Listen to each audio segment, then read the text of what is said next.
Shalom Alaikum Bapak Ibu Saudara-saudari yang dikasihi di dalam Tuhan. Sebelumnya saya mengucapkan selamat hari Minggu, selamat beribadah dan melayani Tuhan. Mari kita berdoa. Bapa di dalam nama Tuhan Yesus, terima kasih untuk waktu ini. Kami akan belajar firman-Mu. Kiranya Roh Kudus yang tolong kami, sehingga kami sanggup memahami kebenaran firman-Mu ya Bapa. Dalam nama Tuhan Yesus kami berdoa. Amin. Bapak Ibu Saudara-saudari yang dikasihi dalam Tuhan, hari ini Minggu 21 Maret 2021, kita akan belajar dari Lukas pasal yang ke-11 ayat 1 sampai dengan yang ke-4. Lukas pasal yang ke-11 ayat 1 sampai dengan yang ke-4.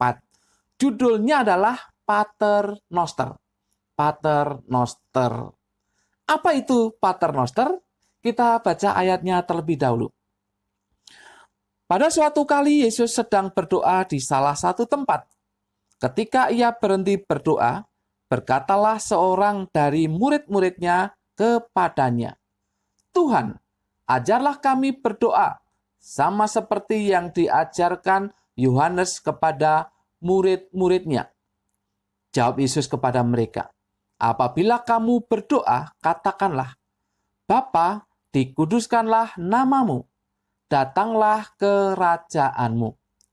Berikanlah kami setiap hari makanan kami yang secukupnya, dan ampunilah kami akan dosa kami, sebab kami pun mengampuni setiap orang yang bersalah kepada kami.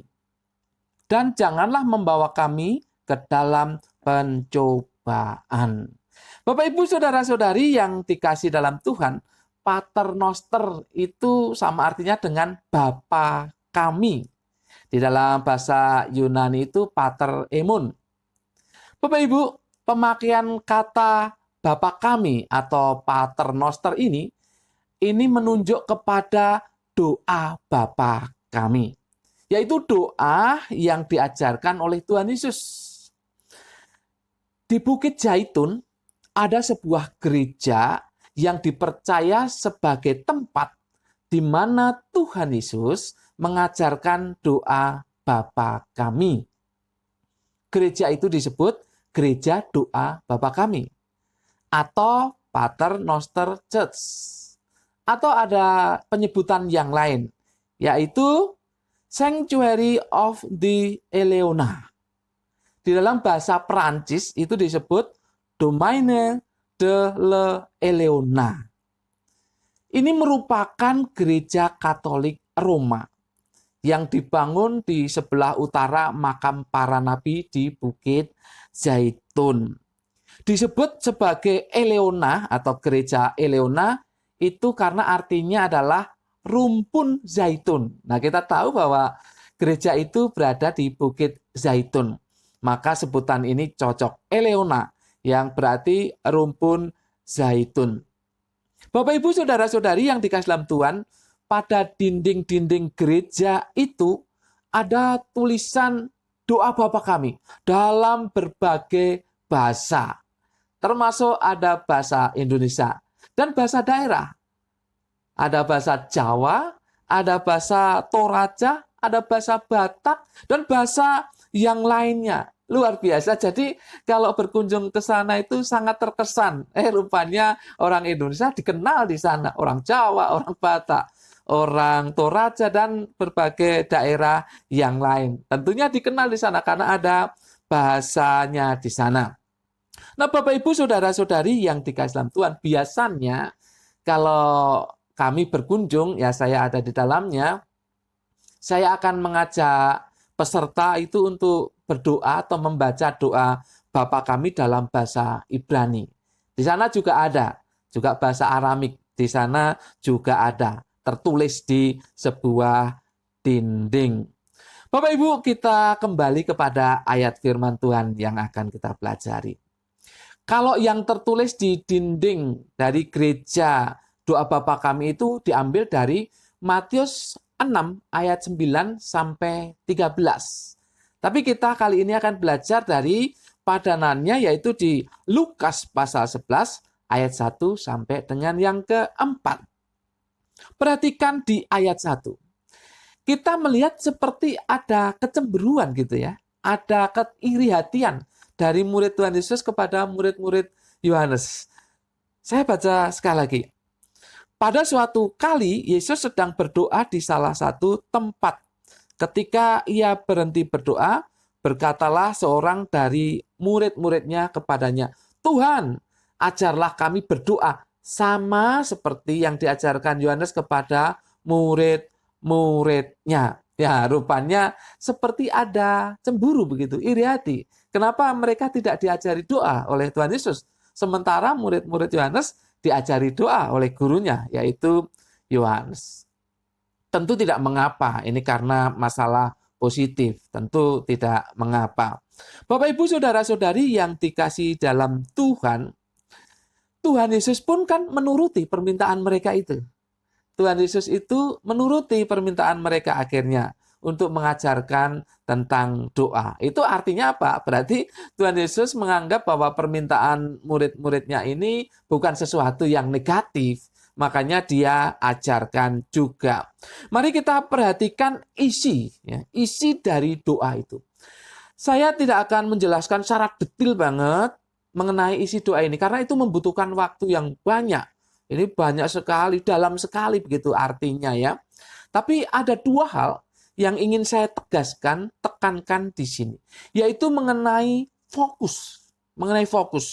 Isi doa mengenai fokus. Yang pertama adalah fokus kepada Bapa.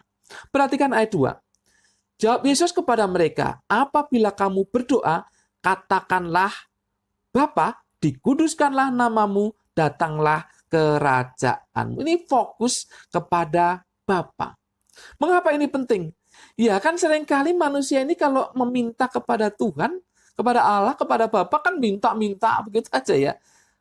Tidak mempedulikan bagian ini.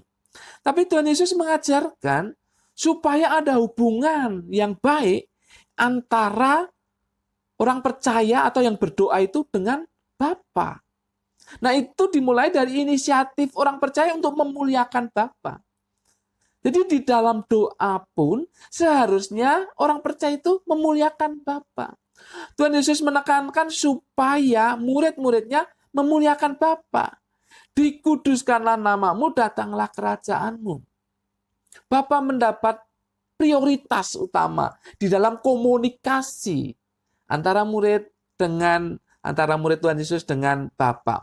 Bapak Ibu, ini penting supaya hubungan antara murid-murid Tuhan Yesus dengan Bapa itu akrab, sehingga murid-muridnya itu bisa mendapatkan perkenanan dari Bapa. Itu fokus yang pertama dan utama, yaitu fokus kepada Bapa.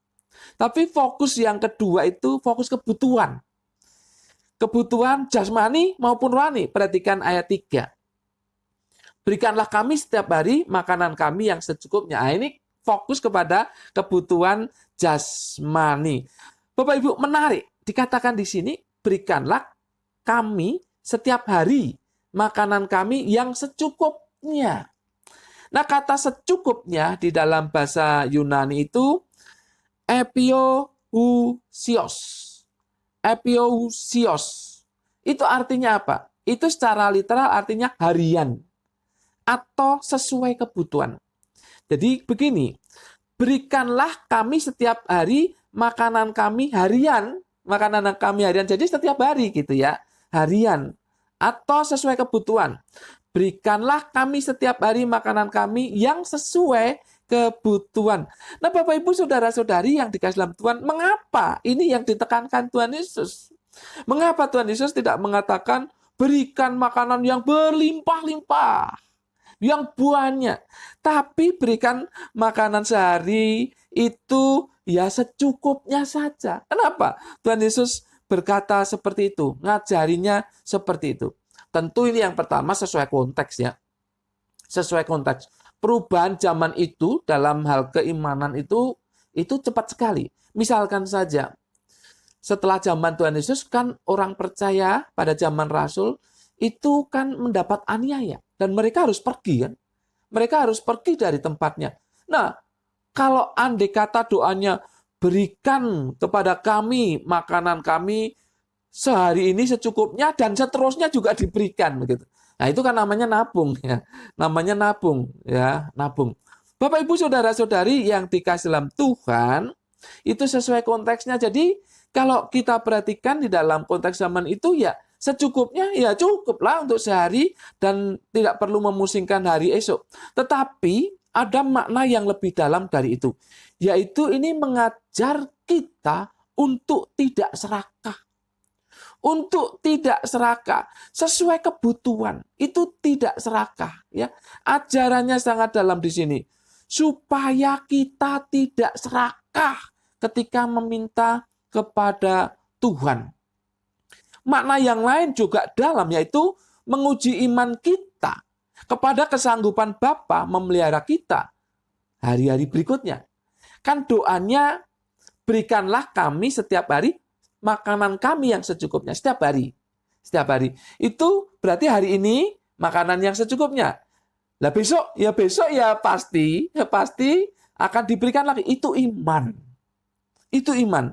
Jadi doa ini dikatakan secukupnya, itu mengajarkan kita supaya tidak serakah, sekaligus mengajarkan kita sebuah iman bahwa Bapa sanggup mencukupkan kebutuhan harian kita hari esok, lusa, dan seterusnya. Ini iman. Bapak Ibu saudara-saudari yang dikasihi dalam Tuhan, bagaimana dengan kehidupan doa kita? Ada dua hal yang perlu kita perhatikan di sini. Yang pertama, doa Bapa kami itu bukan mantra. Doa Bapa kami itu bukan mantra. Perhatikan sekali lagi, doa Bapa kami bukan mantra. Kita tidak sedang mengucapkan mantra. Oleh sebab itu, kalau kita hanya sekedar menghafal lalu ucapkan dengan biasa saja, yaitu gimana? Tidak cocok, karena itu bukan mantra. Bukan mantra. Bukan sebuah doa hafalan yang ya seperti orang-orang yang merapal mantra itu. Bukan itu. Doa Bapa kami bukan mantra. Maka tidak cukup hanya menghafal. Menghafal itu penting. Kalau dulu saya mengajar katekisasi, itu ada hal-hal yang harus dihafal oleh para pendengar atau peserta katekisasi itu. Salah satunya adalah doa Bapa kami. Menghafal itu penting. Tetapi tidak cukup untuk menghafal. Itu awal iman mereka. Jadi menghafal dulu. Tapi tidak cukup untuk menghafal saja. Tetap harus diyakini ketika mengucapkannya.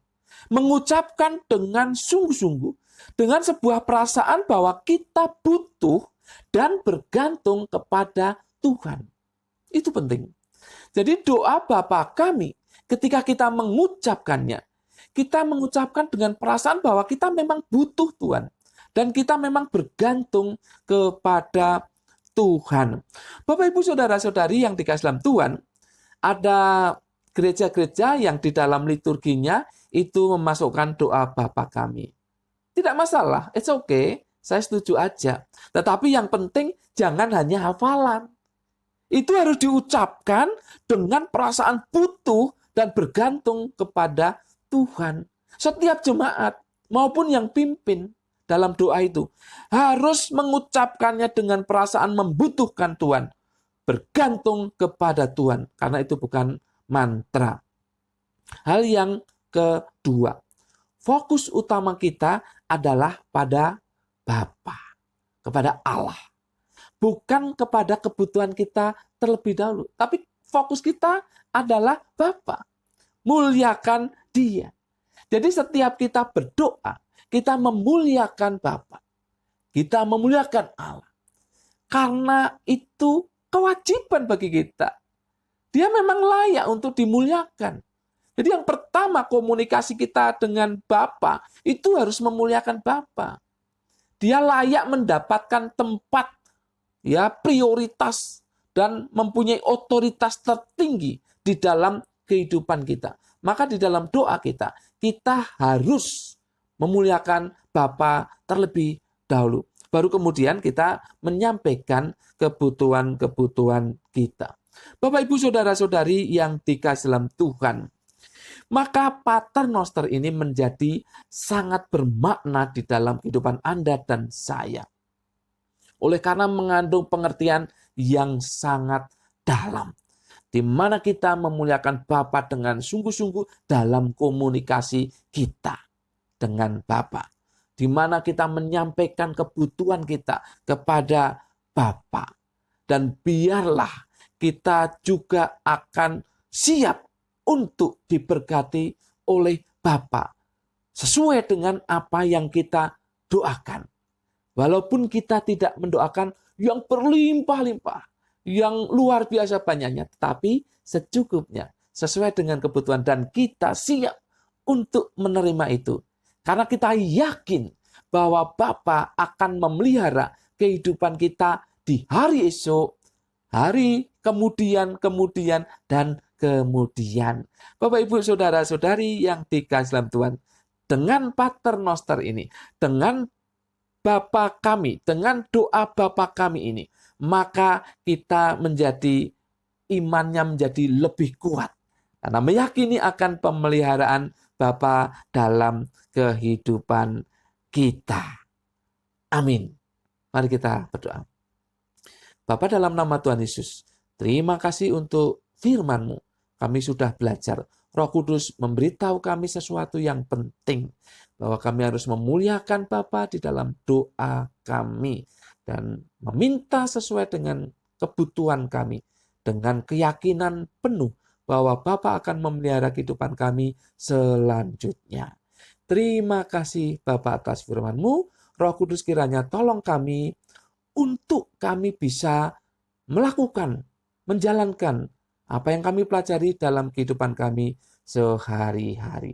Dalam nama Tuhan Yesus, kami berdoa dan mengucap syukur. Semua yang percaya katakan amin.